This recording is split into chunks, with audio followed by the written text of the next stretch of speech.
അമരം മലയാള സിനിമയിലെ എക്കാലത്തെയും മികച്ച ക്ലാസിക്കുകളിലൊന്ന്, സംശയമില്ലാതെ പറയാം. കാരണം മമ്മൂട്ടി, ഭരതൻ, ലോഹിദാസ്, ഈ ത്രയത്തിൽ ഈ മൂന്ന് പേര് വന്നൊരു സിനിമയാണ്. മൂന്ന് പേരോട് ഒന്നിച്ചപ്പം ഒരു മെഗാ ഹിറ്റാണ്. എല്ലാത്തരം പ്രേക്ഷകനെയും അന്ന് ആസ്വദിപ്പിച്ച സിനിമ. എനിക്കൊന്ന് 4ാം ക്ലാസ്സിലൊക്കെ പഠിക്കുമ്പോഴാണ് ആ സിനിമ ഇറങ്ങുന്നത്. വീട്ടിൽ നിന്ന് കൊണ്ട് കാണിക്കുമ്പം ഒരു 100-150 ദിവസമൊക്കെ ഓടിയ സിനിമയാണ്. മിക്കുള്ള തിയേറ്ററുകളിലെല്ലാം 100 ദിവസം ഓടിയ സിനിമയാണ്. ഈ സിനിമ റിലീസിന് വന്നു കഴിയുമ്പം 4Kയിൽ വരുമ്പം തീരെ ആളില്ല എന്ന് പറഞ്ഞു. ഞാനും പോയി കണ്ടതാണ്. തീരെ ആളില്ല.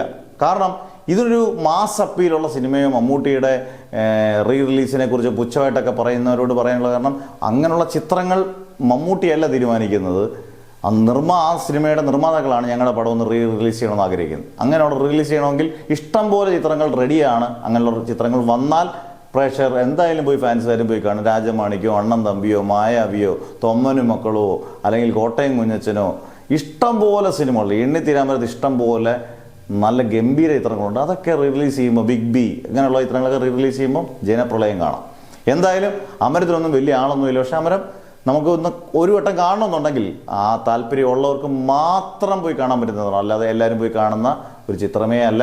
അതുകൊണ്ട് തന്നെ അമരം തീർത്തും റിലീസിങ്ങിൽ ഒരു അമ്പേ പരാജയപ്പെട്ട ചിത്രമാണ്. പക്ഷേ നല്ല രസമാണ് അമരം 4Kയിൽ കാണാൻ. അത് പറയാതെ വയ്യ. എൻ്റെ നിർമ്മാതാവിന് അഭിനന്ദനങ്ങൾ. പക്ഷെ ഇങ്ങനെയുള്ള സിനിമകളല്ല പ്രേക്ഷകർ മമ്മൂട്ടിയുടെ റിലീസ് ചെയ്യുന്ന പ്രതീക്ഷിക്കുന്നത് എന്നുള്ളത് ഉറപ്പാണ്. നിങ്ങളുടെ കമൻസ് ഉറപ്പായിട്ടും രേഖപ്പെടുത്തുക.